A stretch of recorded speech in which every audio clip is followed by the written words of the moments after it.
मनीषाताईंचा आणि त्यांच्याबरोबरच्या पॅनलचा विजय झाला। 13 उमेदवार आपले निवडून आले आणि त्यांचा सत्कार सोहळा मिरवणूक आज इथे भव्यदिव्य प्रमाणात आपण पार पाडली। खरं तर मगाशी कोणीतरी सांगितलं, विकास काम ही प्रक्रिया निरंतर चालणारी प्रक्रिया असते, परंतु प्रक्रिया जरी निरंतर चालणारी असते, ज्या कालावधीमध्ये ज्या माणसाला संधी मिळते त्या संधीचं सोनं करण्याचं काम त्या माणसाने केलं पाहिजे। केवळ लोकांनी आपल्याला पद दिले किंवा मला एखादं पद मिळवायचे म्हणून त्या पदावर जायचं नाही, तर लोकांच्या कल्याणासाठी सर्वसामान्य माणसांच्या हितासाठी त्या पदावर जाऊन त्या पदाला योग्य पद्धतीने न्याय देण्याचं काम जो कार्यकर्ता त्या ठिकाणी करतो तो राजकारणामध्ये सक्सेस झाल्याशिवाय त्या ठिकाणी राहत नाही।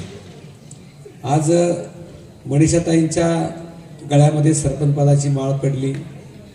मी नेहमी सांगत असतो, लवशेत सत्तेची खुर्ची ही काटेरी असते। लोकांना जरी बाहेरून दुरून डोंगरे साजरे वाटत असले तर त्या खुर्चीवर बसल्याच्या नंतर कळतं त्याला किती यातना आणि किती त्रास असतो। आज अतुल शेठ बेनके साहेब आमदार म्हणून तालुक्यामध्ये काम करतात। सकाळी घरातून बाहेर पडल्याच्या नंतर घरी कधी जातील याचा भरोसा नाही। घरच्यांनी किती वाट पाहायची, मला तर वाटते कधी कधी त्यांच्या मुलींची त्यांची 2-2 दिवस गावाला येऊन सुद्धा भेट होत नसेल।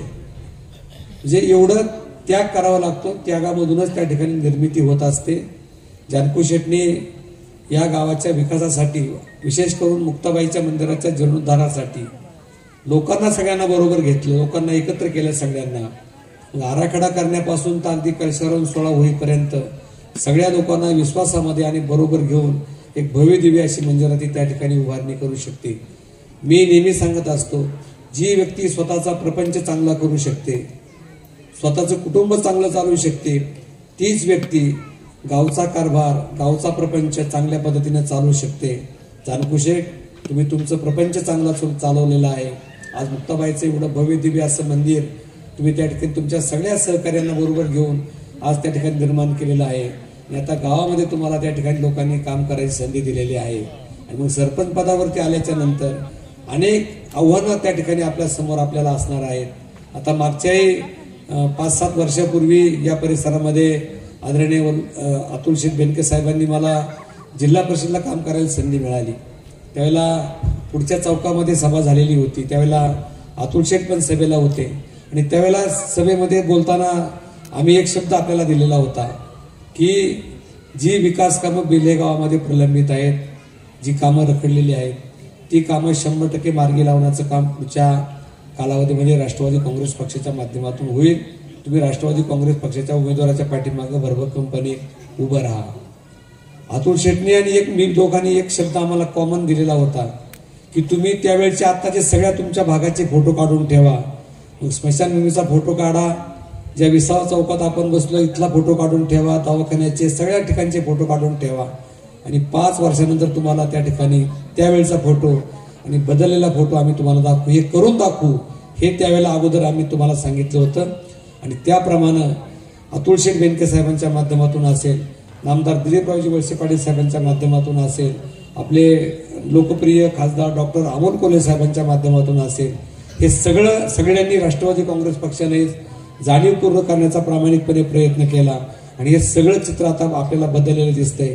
आणि या कामामध्ये आज जे आपल्यामध्ये नाही ते या गावचे माजी सरपंच स्वर्गीय राजाभाऊ गुंजाळ यांचं देखील मोलाचं योगदान त्या कामांच्या मध्ये लागलं। नंतर ते आपले गोरक्षनाथ भाऊ सरपंच झाले, त्यांनी सुद्धा स्वतः पुढाकार घेऊन त्या सगळ्या कामांच्या मध्ये लक्ष घातलं आणि ही कामं वेळेमध्ये कशी पूर्ण होतील, आपल्या गावचा चेहरा मोहरा कसा बदलेल हा करण्याचा त्या ठिकाणी त्यांनी अतिशय प्रामाणिकपणे प्रयत्न केला। अजूनही अनेक विकास कामं इथं आपल्याकडे बारकी आहेत। मला वाटतं जवळपास गेल्या 7 वर्षामध्ये जिल्हा परिषद, आमदार साहेबांचा संपूर्ण असणारा निधी, खासदार साहेबांचा निधी, नामदार दिलीपरावजी वळसे पाटील साहेबांनी सुद्धा आपल्या गावामध्ये निधी दिलेला आहे। या सगळ्यांच्या कामांची जर बेरीज केली तर माझ्या माहितीप्रमाणे गेल्या 7 वर्षामध्ये जवळपास 15 ते 16 कोटी रुपयाच्या विकास कामाचा निधी आपल्या गावासाठी त्या ठिकाणी राष्ट्रवादी काँग्रेस पक्षाच्या माध्यमातून आलेला आहे। ही सुद्धा गोष्ट सर्व मतदारांनी आणि कार्यकर्त्यांनी लक्षामध्ये ठेवली पाहिजे। ज्यावेळेला विकास होतो, विकास ही प्रक्रिया ज्यावेळेला पुढे जाते त्यावेळेला मतदार सुद्धा विचार करतो की अरे यांच्याबरोबर गेलं तर आपल्या गावचा विकास होईल।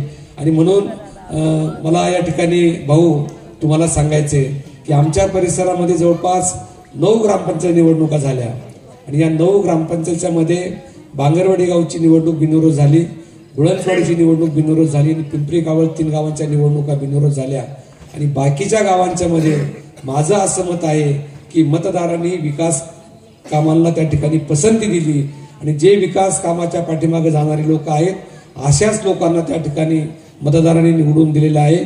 त्याचाच परिपाक म्हणून आज मनीषाताई तुम्ही त्या ठिकाणी मोठ्या मताधिकारी निवडून आलेल्या आहात। आता जानकुशेठबद्दल अनेक गोष्टींना आपण या ठिकाणी उल्लेख केला, पण एक दुसरी गोष्ट मला आपल्याला सांगायची, आता मनीषाताई जरी सरपंच झालेल्या असल्या तरी आता सरकारने एक GR काढलाय, पूर्वीच काढलेला GR तो की सरपंच पतींना सरपंचाच्या कारभारामध्ये हस्तक्षेप करता येणार नाही।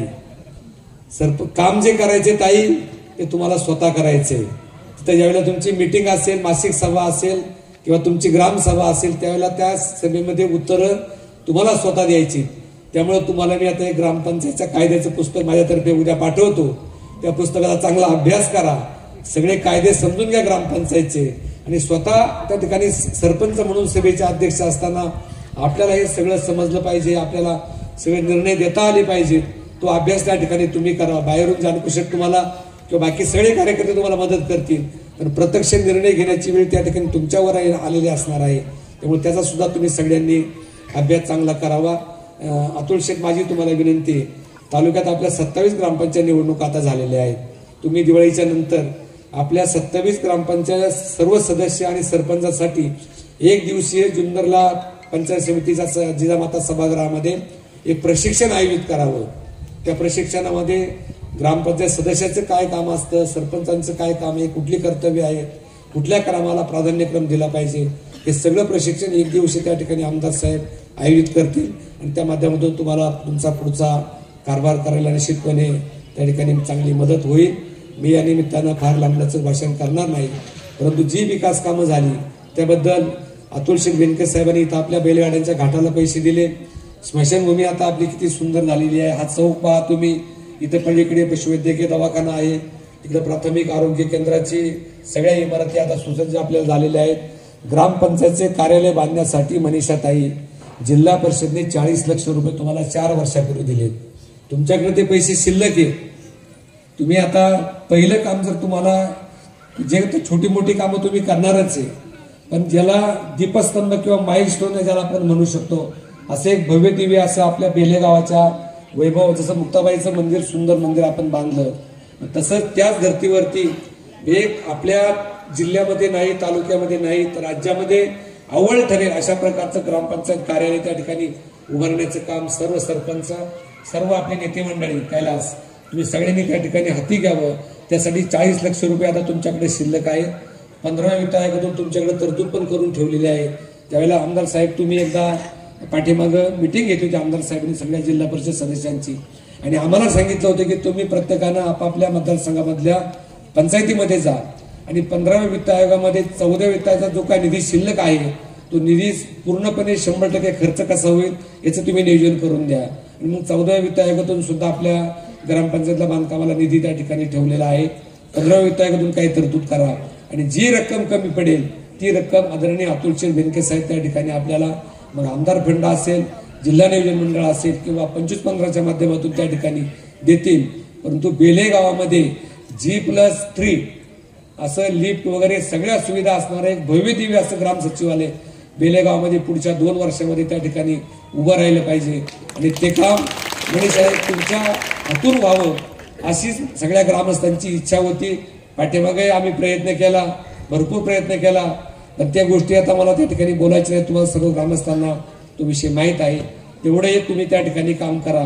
विविध प्रमाणामधले असणारे रस्ते तुम्ही निवडणुकीमध्ये प्रचाराला जात असताना ज्या ज्या लोकांना तुम्ही शब्द दिलेला आहे विकास कामांच्या बद्दल, तुमचा प्रत्येक शब्द मी तालुका राष्ट्रवादी जरी आता जिल्हा परिषदला नसलो तरी तालुका राष्ट्रवादी काँग्रेस पक्षाचा अध्यक्ष म्हणून आता बरंच राजकारणावर चालले, त्याच्याबद्दल पण मला काही तर बोलायचं नाही, पण अध्यक्ष म्हणून मी अतुल शेठला नक्की सांगू शकतो की माझ्या जिल्हा परिषद गटामध्ये मला एवढा निधी त्या ठिकाणी पाहिजे। आणि मला खात्री आहे की आतापर्यंत जे जे पत्र मी अतुल शेठ बेनके साहेबांना दिलं त्या पत्रामधले 100% काम पूर्ण करण्याची जबाबदारी त्यांनी त्या ठिकाणी स्वीकारलेली आहे।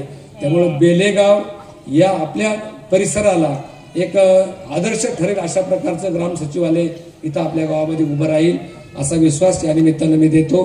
मनीषाताई तुमच्या सर्व सहकार्यांचं या पॅनलच्या निर्मितीमध्ये आणि निवडून आणण्यामध्ये ज्या ज्या कार्यकर्त्यांनी किंवा नेते मंडळींनी मोलाचं योगदान दिलेलं आहे, इथं मतदारांनी त्या ठिकाणी तुम्हाला साथ दिलेली आहे, त्या सर्वांचं मनापासून आभार मानतो। जे आपले 4 उमेदवार पराभूत झालेले आहेत त्यांना सुद्धा माझं हेच सांगणं आहे की इथे 13 विजयी झालेत आणि तुम्ही 4 पराभूत झालेत, पण आमच्या दृष्टीनं तुम्ही 13 आम्ही 17च्या 17 आम्ही त्या ठिकाणी आमचे सदस्य म्हणून आम्ही तुम्हाला समजणार, आणि जे पराभूत झाले त्यांनी जरी आम्हाला कुठलं काम सांगितलं ते सुद्धा काम आम्ही शिल्लक ठेवणार नाही, एवढा विश्वास या निमित्ताने देतो। दीपावलीच्या नवीन वर्षाच्या तुम्ही सर्व ग्रामस्थांना मनपूर्वक हार्दिक शुभेच्छा व्यक्त करून मी माझे 2 शब्द या ठिकाणी संपवतो। धन्यवाद।